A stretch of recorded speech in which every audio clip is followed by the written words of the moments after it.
Welcome back south homely tiffins అండి. Partnership మనము business చేసేటప్పుడు మనకు డబ్బు సరిపోక పార్ట్నర్షిప్ అనేది యాడ్ చేసుకుంటాం. పార్ట్నర్షిప్లో కూడా చాలా వెరైటీస్ ఉంటాయి. ఒకరు ఇంట్లో వాళ్ళు అవుతారు, లేదా బయట వాళ్ళు అవుతారు, లేదా అన్నోన్ పర్సన్స్ అవుతారు. అన్నిటికీ ఒక్కొక్క దానికి ఒక్కొక్క తేడా ఉంది. ప్రతి ఒక్కరూ ఒకేలా ఆలోచించరు, ఓకేనా? సో ఏది ఏమైనా కానీ పార్ట్నర్షిప్లో మనము ఒక్కరిని పక్కన పెట్టుకొని బిజినెస్ చేస్తే వచ్చే లాభాలు కంటే జరిగే నష్టాలు ఎక్కువ. చాలా ఉంటాయి, మామూలుగా ఉండవు, చాలా ఉంటాయి, చాలా ఒక రేంజ్లో ఉంటాయి. ఎలా ఉంటాయో తెలుసా? చెప్తా మీకు. వచ్చే నష్టాలు కష్టాలు ఎలా ఉంటాయి మీకు ఎగ్జాంపుల్ చెప్తా. ఇప్పుడు ఎగ్జాంపుల్గా ఒక రెస్టారెంట్ అనుకుందాం. ఒక రెస్టారెంట్కి ఒక 20 లక్షలు. 20 లక్షల్లో ఒక 10 లక్షలు ఒకరు, ఒక 10 లక్షలు ఇంకొకరు అనుకుందాం, ఓకేనా? 10 లక్షల రూపాయలు మీరు పెట్టారు అండ్ 10 లక్షల రూపాయలు అవతల పర్సన్ కూడా పెట్టాడు. ఇక్కడ ఏమైపోతుందంటే సరిసమానం అయిపోతుంది, అమౌంట్ కూడా సరిసమానం అయిపోతుంది. వచ్చే ప్రాఫిట్లో కూడా నువ్వు నేను తీసుకోవాలి కదా అనుకొని ముందు దానికి అగ్రిమెంట్ రెడీ చేయించేస్తారు. ఇంకా ప్రతి ఒక్కటి agreement, DD, partnership DD, pan card, ముందుగానే అన్నీ వీళ్ళకన్నీ ముందుగానే మాట్లాడుకునేటప్పుడే నాకు ఎంత ఎత్తా అన్నట్టుగా 1,50,000, 2-3 లక్షలు అన్నట్టుగా మాట్లాడతారు. ముందుగానే 50-50% అన్నట్టుగా. ఆడ పెట్టింది లేదు, సచ్చింది లేదు, డబ్బు కుదిరిందో తెలియదు, కుదరదో తెలియదు, కానీ ముందుగానే ఇలాంటి పంచాయతీలన్నీ స్టార్ట్ అయిపోతాయి. సరే, ఎలాగో అలా కింద మీద వేసుకొని నగలు అమ్ముకొని, లేకపోతే ఫ్లాట్ అమ్ముకోను, లేదా ఫ్లాట్ అమ్ముకోనో ఏదో ఒకటి చేసుకొని ఆడ ఈడ కాళ్ళ ఎల్లబడుకొని డబ్బులు ఎట్లా తెస్తారు, 10 లక్షలు తెస్తారు. తెచ్చిన తర్వాత ఏమైపోతుందంటే ఒక బిజినెస్ అనేది స్టార్ట్ చేస్తారు. Restaurant business. ముఖ్యంగా నేను మాట్లాడే రెస్టారెంట్ బిజినెస్ గురించి, రెస్టారెంట్ క్లౌడ్ కిచెన్స్ గురించి నేను మాట్లాడుతున్నాను. బయట ఎలాగుందో నాకు తెలియదు, ఎందుకంటే నాకు తెలియదు కాబట్టి. సో ఇదైతే నాకు బాగా అనుభవం ఉంది. ఇప్పటికీ మనం మోర్ దెన్ 450 కిచెన్ల కంటే ఎక్కువ చేసాం. మన ట్రాక్ హిస్టరీ అది. దగ్గరగా ఈ 3 ఏళ్ల కాలంలో మనము థర్డ్ పార్టీగా ఫుడ్ లైసెన్సులు కావచ్చు, ట్రేడ్ లైసెన్సులు కావచ్చు, అండ్ లేబర్ లైసెన్సులు కావచ్చు, స్విగ్గీ జొమాటో అకౌంట్లు, ఇప్పుడు మనకు 500 అకౌంట్లు ఈజీగా చేసి ఉంటాం హైదరాబాద్ అండ్ ఆల్ ఓవర్ ఇండియాలో. సో చాలా మంచి అనుభవం ఉందో నేను చెప్తున్నా. మిగతా బిజినెస్లు నాకు తెలియదండి, ఈ బిజినెస్ వరకు అయితే నేను చెప్తున్నా మీకు. ఎందుకంటే ఈ బిజినెస్ మొత్తం అంతా నాశనం అవడమే ఉంది తప్ప లాభాలు వచ్చేది లేదు. 80% లాభాలు వచ్చేది లేదు, నాశనం అయిపోవడమే. 80% నాశనం అయిపోవడమే ఉంటుంది. 20% లాభాల్లోకి వచ్చే వాళ్ళు ఉంటారు. అది కూడా ఎలాగొస్తారు తెలుసా? మిగిలిన 80% నాశనం ఎందుకు అయ్యారండి, 20% ఎందుకు వచ్చారండి అని అంటే, 80% పీపుల్స్ ఎలా ఉంటారని అంటే, ఇప్పుడు మీకు ఇందాక చెప్పా 10 లక్షలు వీళ్ళు, 10 లక్షలు అతను పెట్టాడని చెప్పాను కదా. ఏదన్నా ఇప్పుడు ఒక పని అనుకోండి, ఇప్పుడు ఒక పని ఎగ్జాంపుల్ ఇది కనిపిస్తుందా లేదా మీకు? Okay, done. కనిపించట్లేదు. ఎగ్జాంపుల్గా ఇప్పుడు నేను ఆ పైన మీకు ఇక్కడ కనిపిస్తుంది సరే, ఇక్కడ ఒక బోర్డు ఉంది, ఇక్కడ ఒక బోర్డు ఉంది. ఒక పర్సన్ అంటాడు కదా, అతను కొంచెం నాలెడ్జ్ ఉంటుంది. ఏమంటాడంటే, మనము బోర్డు పెడదామాడ, బోర్డు పెడితే జనాలకు అందరూ తెలుస్తుంది, జనాలకు అందరూ తెలిసిందంటే నాకు ఖచ్చితంగా మనకు గ్రోత్ అవుతాం, గ్రోత్ అయితే ఆర్డర్లు ఎక్కువ వస్తాయి, జనాలు మనం ముందుగా వెళ్ళిపోతాం అని చెప్పేసి అంటాం. యువతల పక్కన పర్సన్ కూడా అవునా బా సరే కానీ అని అంటాడు, పెడతారు. అదే రోజు మళ్ళీ వీళ్ళ డిస్కషన్ ఏం తెలుసా? బోర్డు నల్లగా ఉంది, మరి మన తెల్ల అక్షరాలతో రాయొచ్చా? బట్ నల్ల బోర్డు మీద రాస్తే వస్తాయో రావో, మరి నాకైతే అంత మంచిగా అనిపించట్లేదు, తెల్ల బోర్డు పెడదాము అంటాడు. తెల్ల బోర్డు 1000 రూపాయలు ఉంటుంది కాస్ట్, నల్ల బోర్డు 500 ఉంటుంది. ఇతనికి తెలుసు, ఇతను 500తోనే మనం మూవ్ ఆన్ అవుదాం రా, ఎందుకంటే ప్రతి ఒక్క రూపాయి మనం కాపాడుకోవాలి అని చెప్పేసి ఇతను నల్ల బోర్డు ప్రిఫర్ చేస్తాడు. అతనికి తెలియదు కాబట్టి 1000 రూపాయలు చెప్తాడు, 1000 రూపాయలు తెల్ల బోర్డు పెడదామంటాడు. రూపాయి లాస్ అయితే ఇద్దరు మునిసి వస్తారు. అది అతను గమనించాడు. అతను ఎంతవరకు ఏంటంటే నేను చెప్పింది వేదమని అతను అంటాడు. కొన్నాళ్ళకి ఏమైపోతుంది, ఆర్డర్లు రావు, జనాలు డేకరు, చాలా రీజన్స్ ఉంటాయి. ఒక రెస్టారెంట్ ఫెయిల్ అవ్వడానికి కొన్ని 100 కారణాలు ఉంటాయి. ఒక్కటే కారణం అని చెప్పగలరు, కొన్ని 100 కారణాలు ఉంటాయి. సో అప్పుడు ఏమంటాడు తెలుసా ఇతను, నేను చెప్పాను కదరా నీకు అప్పుడే నల్లబోటు పెడితే జనాలు రారు, అది మంచిది కాదు, వాసు బాగాలేదు, అది ఇదని 100 చెప్తాడు. కానీ నీకు తెలుసు ఎందుకు జనాలు రావట్లేదు అనేది. మ్యాన్ పవర్ తప్పు జరిగి ఉండొచ్చు, లేదా టేస్ట్ ఏదైనా తప్పు జరిగి ఉండొచ్చు. సో కొన్ని వందల కారణాలు ఉంటాయి. అది గ్రహించాడు, అవతల పక్క ఉన్న వ్యక్తి గ్రహించాడు. నిజం చెప్పాలంటే ఒక గొర్రె అంతే. వాడు చెప్పిన దానికి నేను పట్టిన దానికి 4 కాళ్ళు అంటాడు తప్ప మిగతా వాళ్ళు చెప్పింది వినడు. అప్పుడు ఏమైపోతుంది? వీళ్ళకి మధ్యలో గొడవలు వస్తాయి. నేను చెప్పా కదరా నువ్వు బోర్డు పెట్టొద్దని చెప్పా, నువ్వు బోర్డు పెట్టావు, నాశనం అయిపోయావు అని వాడు. అరే నీకే తెలియదు కదా బిజినెస్ గురించి, మళ్ళీ ఇవాళ నువ్వు నాకు చెప్తున్నావు అంటాడు. చెప్పేటోడు ఆ రోజు చెప్పడు ఇట్లా జరుగుతుంది అని. అంతా అయిపోయినాక నేను అప్పుడే అనుకున్నాను కానీ బట్ నీతో చెప్తా మళ్ళీ నువ్వు ఏం చెప్తావు అని అనుకుని నేను చెప్పలేదు నీతో. ఇలా ఉంటుంది. నెక్స్ట్ మళ్ళీ మ్యాన్ పవర్ విషయంలో ఒకరికి 15,000 రూపాయలు జీతం చెప్తాడు. ఎవరు? బాగా తెలిసిన వ్యక్తి. నెంబర్ 1, నెంబర్ 2 2 అనుకున్నాం.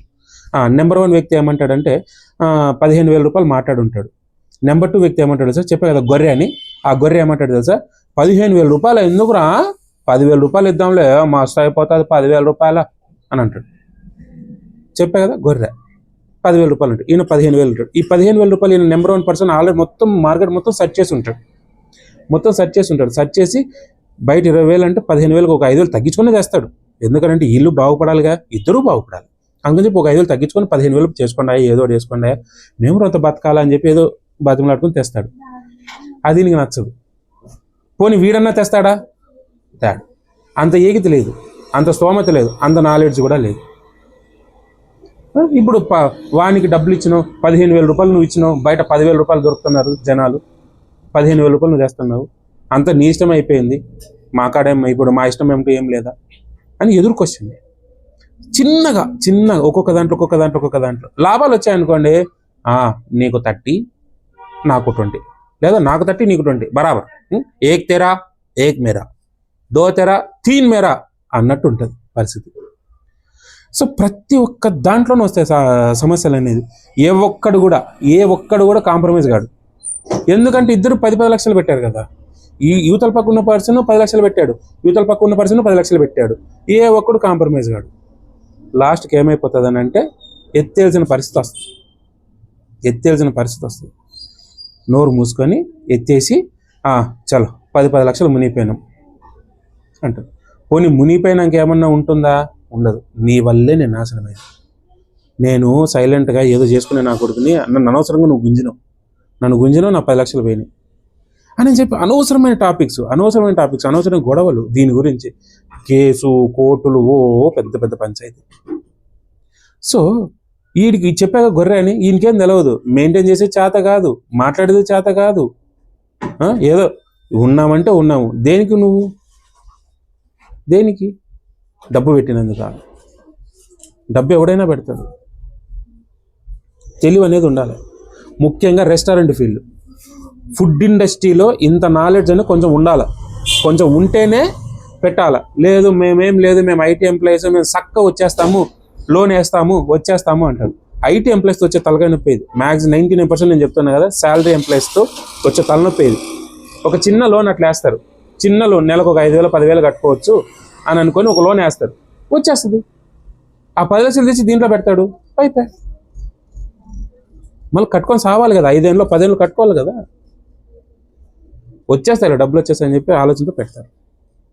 సో నేను చెప్పేది ఏంటంటే, అదే డబ్బు అదే లోను మీకు మీరే వేసుకోండి. చిన్నగా స్టార్ట్ చేయండి. పెద్దగా ఏమొద్దు మనకు. చిన్నగా స్టార్ట్ చేసుకోండి. చిన్నగా స్టార్ట్ చేసుకుంటే కన్నా 100% మీరు సక్సెస్ అవుతారు. 100% సక్సెస్ అవుతారు. ఒకవేళ ఫెయిల్యూర్ అయింది, మీరు అనొచ్చు బాగా చెప్పినవారా నీదేం పోయింది అంటారు. ఫెయిల్యూర్ అయినా సరే కానీ మీకు సాటిస్ఫాక్షన్ ఉంటుంది. ఏముంటుంది తెలుసా? నేను నల్లబోర్డు పెట్టా, తెల్లక్షరాలు రాసా, నా ఇష్టం, నాకు నచ్చినట్టు నేను చేస్తా, ఇది నా దూల, ఈయనకి దూల ఎక్కువ అంటారు కదా, ఆ విధంగా నా లెక్క ప్రకారంగా నా మైండ్తోనే ఆ డబ్బులు పోయినాయి అంతే. మూసుకొని నేను కట్టుకుంటా డబ్బు. ఇది బాగుందా? నువ్వు ముంచావు అని చెప్పి నీ మీద ఏడ్చేది బాగుందా? అది అందుకే 10 లక్షలైనా సరే, 20 లక్షలైనా సరే, 10,000 అయినా సరే ఇంట్లో నుంచే స్టార్ట్ చేసుకోండి. క్లౌడ్ కిచెన్ అనేది ఇంట్లో నుంచే స్టార్ట్ చేయండి. రెస్టారెంట్ అయినా పెద్ద పెద్ద హోటళ్ళు అయినా ఫస్ట్ చిన్నగానే స్టార్ట్ అవుతాయి. చిన్నగానే స్టార్ట్ అయ్యి వాళ్ళు పెద్ద పెద్ద బ్రాంచ్లు పెడతారు, తర్వాత సిటీలు దాడతారు. ఇలా ఉంటుంది. క్లౌడ్ కిచెన్ స్టార్ట్అప్ చేసుకోవాలంటే పెద్ద పెద్ద కోట్లు ఏం కాదు. మహా అయితే ఒక 10,000 అయిపోతుంది. 10,000 లేదా ఇంకో 15,000, అంతకంటే ఎక్కువ పట్టదు. మీరు అనుకోవచ్చు 30,000 అవుతుందంట, 50,000 అవుతుందంట, ₹1,00,000 అవుతుందంట. ఏడా కాదు. ఒక 15,000 ఉంటే ఆరామ్సే చేసుకోవచ్చు. నేను చెప్తున్నా కదా, మీకు అంతగా అయితే గిన ఈ క్లౌడ్ కిచెన్ సెటప్ కానీ, రెస్టారెంట్ సెటప్ కానీ, లేదా దాని మీద ఒక అవగాహన కానీ కావాలంటే ఖచ్చితంగా నన్ను కన్సల్ట్ అవ్వండి. నేను చెప్తాను మీకు రెస్టారెంట్ పెట్టుకోవాలి. మీ బడ్జెట్ చెప్పండి. మీ బడ్జెట్ చెప్పినట్టయితే కన్నా పార్ట్నర్షిప్లో ఉన్నారా లేదా ఇండివిజువల్గా చేసుకుంటారో నాకు చెప్పండి. నేను టైం ఇస్తాను మీకు. ఇది నేను మీకు చెప్తాను, ఒక టైం ఇస్తాను. ఆ టైంలో నన్ను కలవండి. ఆ టైంలో కలిసినట్టయితే మీకు కంప్లీట్ ఇన్ఫర్మేషన్ ఇస్తాను. మీరు వస్తారా పోతారా. ఒక్కొక్కటి కైండ్ ఆఫ్ బిజినెస్ ఉంటుంది దీంట్లో కూడా. బిర్యానీస్ అని, టిఫిన్స్ అని, చైనీస్ అని, ప్రతి ఒక్కటి ఒక్కొక్క కేటగిరీస్ ఉంటాయి. అది కూడా మనం చూస్ చేసుకోవాలి. ప్రజెంట్ రన్నింగ్ ఏది ఉంది, ఏది నడుస్తుంది, ఎంత లాభాలు వస్తాయి, ఇవన్నీ తెలుసుకొని మనం డబ్బు అనేది పెట్టాలి.